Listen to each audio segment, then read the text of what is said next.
Difficult one to answer, really. I use three. Probably my favourite is sort of Senko stroke Ned, that style of lure. Now that's a small Ned. Now, for some reason, I don't really know what it represents, but wrasse just absolutely smack it. Rigged on the Texas rig, or even a Cheb if you want to, just flicking about the bottom, a few little flicks, pause it, few flicks, pause it, and just dart it around. And yeah, as I say, I'm not sure really why, but the wrasse just absolutely just smack. I mean, I had four. I was going to say last year now, but it's not now. It's 2024, so 2022. I had sort of 4 wrasse over £5 that all came on the Ned, and the same last year. All my big fish came on the Ned. I had a £6.5 December 22nd that came on the Ned. Just some reason Neds, they just absolutely smacked the wrasse, and you know, sort of Ned stroke Senko.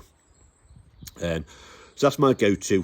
Colour wise, that's obviously purple, but any dark colour, black, dark green, dark brown, you sort of say dark red, any sort of dark colour. I mean, I do use lighter colours sometimes, whites and pinks if the water's murky, but generally I do like to go dark. So if you went for dark coloured sort of Ned stroke Senko, yeah, that's probably my go-to wrasse lure. But there are other lures I use as well.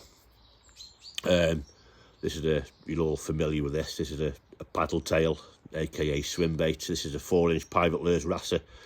But again, with wrasse lures, don't go too big, 3 or 4 inches. Wrasse haven't got big mouths, so don't start chucking out 6 to 8 inch lures at them. Keep the lure small. These represent small gobies and blennies perfectly, a staple food source of wrasse. And again, rig them on the Texas rig or the Cheb and just work them slowly around rocks and boulders, pull them around the kelp, through the kelp, above the kelp, nice and slow, pause them, let that tail kick. And again, that's just a great wrasse lure. Last but not least, you've got the old creature baits there. I'm not sure what type this is. I think I bought it from the States a couple of years ago. But again, with creature baits, go sort of 2.5 to 4 inches. Again, rig them on the Texas rig or the Cheb. But what I like to do with the creatures, with the swim baits and the Ned stroke Senkos, I sort of pull them up through the kelp. I can pull them quite high up in the water, let them drop. With the creatures, I do like to keep them on the bottom, so I will use these a bit more through the winter months when the kelp's died back, and I can keep them on the bottom. I don't want to pull them through 3 foot of kelp.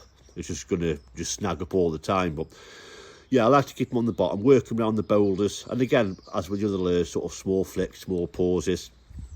And again, wrasse, it doesn't really represent anything in particular, but the wrasse just smack them. So there'll be 3 baits. So you've got the creatures, you've got the swim baits, Senko stroke Ned. But say my go-to would be that type of lure, Senko stroke Ned. Again, just pick some dark colours and you'll catch some wrasse. Back to you, Des.